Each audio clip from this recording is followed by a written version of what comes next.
Feedback ये Ben 10 का सबसे फेवरेट एलियन है। चलिए इसके ओरिजिन पता करते हैं। फीडबैक की स्पीशीज को कंडक्टॉइड नाम दिया गया है।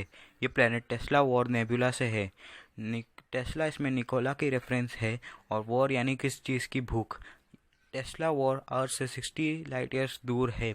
ये पूरा प्लैनेट स्टैटिक डिस्चार्ज और आयनस गैस से भरा हुआ है और इसके प्लैनेट का नाम एम्फीबियन या एम्पीरी के प्लैनेट टेस्ला से मिलता है। बात करें इसकी पावर्स और एबिलिटीज़ की तो इसके पास इलेक्ट्रोनिसिस, electricity enhance combat, energy absorption, energy reduction, energy conservation है। ये किसी भी जिंदा चीज़ में से भी एनर्जी खींच सकता है, चाहे वो टेरेरेंचुला हो या फिर फिल हो या फिर आर्गोस्ट हो। ये उन सब में से एनर्जी निकाल सकता है। इनकी स्पीशीज़ नेबुला पे पैदा हुई थी, किसी प्लैनेट पे नहीं, इसीलिए ये स्पीशीज़ स्पेस वैक्यूम में भी ज़िंदा रह सकती है।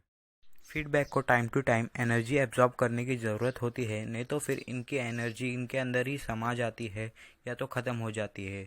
और जब इनकी एनर्जी हद से ज़्यादा बढ़ जाती है तो ये एक ब्लास्ट करते हैं, जिसे करने से नहीं रोक पाते हैं। फीडबैक की एक वीकनेस है कि वो इलेक्ट्रिक एब्जॉर्बिंग एलियंस के सामने ज़्यादा पावर नहीं दिखा सकते, क्योंकि वो इलेक्ट्रिक ब्लास्ट को भी एब्जॉर्ब कर लेते हैं जैसे फिल।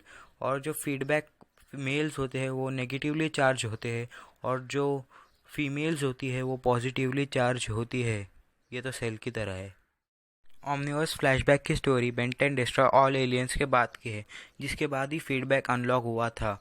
और ये बेन 10 का दूसरा एलियन है जो ओमनिट्रिक्स से भाग निकला था और यहीं पर मैलवेयर ने उसे ख़त्म कर दिया था ओमनिट्रिक्स से बाहर निकल कर। लेकिन बाद में 5 साल बाद फीडबैक वापस आया और उसने अपना बदला लिया मैलवेयर से और उसे मार डाला।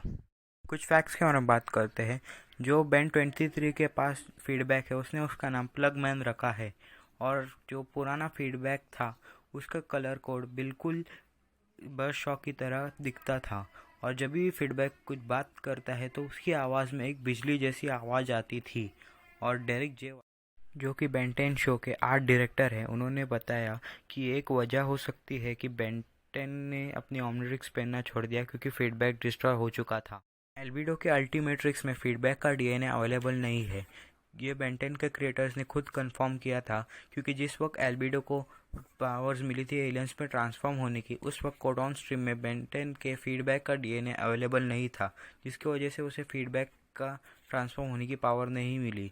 और एल्बिडो की तरह ही मेगा बेन, बैड बेन, बेनजारो और मैड बेन के पास भी फीडबैक का डीएनए अवेलेबल नहीं। पहले फीडबैक को एनआरजी और एको की तरह एक सूट में डाल दिया जाने वाला था, लेकिन यह आइडिया को ड्रॉप कर दिया और इंट्रो में पहले वाइट फीडबैक दिखाया जाता था, जिसके बाद जब बेन 10 के इसमें अनलॉक हुआ फीडबैक वापस से, तो वापस ग्रीन फीडबैक को दिखाया जाने लगा। और यहीं पर इंट्रो में बार बार चेंजेस किए गए, जहाँ पर पहले डिटोस थे 3, उसको चेंज करके वहाँ पर फीडबैक डाला गया था।